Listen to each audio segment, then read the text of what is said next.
ಇನ್ನೂ ದೊಡ್ಡ ಸಕ್ಸಸ್ ಮೀಟ್ನ ನಾವೊಂದು ಈವೆಂಟ್ ಮಾಡಬೇಕು ಅಂತಿದ್ವಿ ಹುಬ್ಳಿಲಿ, pre release event.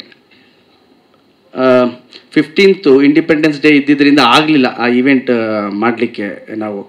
So success meet ಏನಂತ ಹೇಳ್ತೀವಿ, ಸಕ್ಸಸ್ ಈವೆಂಟ್ ನಾವು ದೊಡ್ಡದಾಗಿ ಎಲ್ಲಾದರೂ ಒಂದು ಗ್ರೌಂಡಲ್ಲಿ ಮಾಡಬೇಕು ಅಂತ ಇದ್ದೀವಿ.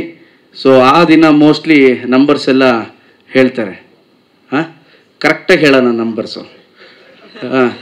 ಹಿಡನ್ ನಂಬರ್ಸ್ ಇಲ್ಲ. ಬಿಕಾಸ್ ಇದೇನಾಗುತ್ತೆ, ಇನ್ಫ್ಲೂಯೇಟೆಡ್ ನಂಬರ್ಸ್ ಹೇಳ್ತಾ ನಮಗೆ ನಾವೇ ಮೋಸ ಮಾಡ್ಕೊಂಡು ಹೋಗ್ತೀವಿ. ಅದ್ರ ಜೊತೆಲಿ ನೋಡುಗನಿಗೂ ಮೋಸ ಮಾಡ್ತೀವಿ, ಓದುಗನಿಗೂ ಮೋಸ ಮಾಡ್ತೀವಿ. So perfect number after 2 weeks ಖಂಡಿತವಾಗ್ಲೂ ನಾವು ಹೇಳ್ತೀವಿ. ಅದ್ರ ಜೊತೆಲಿ ಈ ಮಟ್ಟದ ಒಂದು ಸಕ್ಸಸ್ ಪ್ರತಿ ಡಿಸ್ಟಿಕ್, ಪ್ರತಿ ತಾಲೂಕಲ್ಲಿ ಆಗಿದೆ. ಹಾಗಾಗಿ ನೆಕ್ಸ್ಟ್ ವೀಕಲ್ಲಿ ಆದರೆ ನಾವು ಟೂರ್ ಹೊಡಿಬೇಕು ಅಂತ ಇದ್ದೀವಿ. ನಾನು ಯಾವತ್ತೂ ಟೂರ್ ಹೊಡೆದವನಲ್ಲ.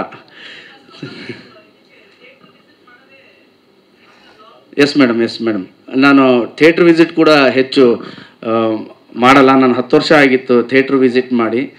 ಈ ಸಿನಿಮಾ ಮೇಲೆ ಇದ್ದಂತಹ ನಂಬಿಕೆ ಆ್ಯಂಡ್ ಜನ ಕೊಟ್ಟಂತಹ ಸೋಲ್ಡ್ ಔಟ್ ಏನು ಕಾಣಿಸ್ತಿತ್ತು, ಓಕೆ, ನನಗನ್ಸಿದ್ದು ನಾನು 7-8 ವರ್ಷದಿಂದ ನನ್ನ ಫ್ಯಾನ್ಸ್ಗೆ, ನನ್ನ ಸ್ನೇಹಿತರಿಗೆ ಬರ್ಡೇ ದಿನ ಸಿಕ್ಕಿಲ್ಲ, ಬರ್ಡೇ ಆಚರಿಸ್ಕೊಂಡಿಲ್ಲ.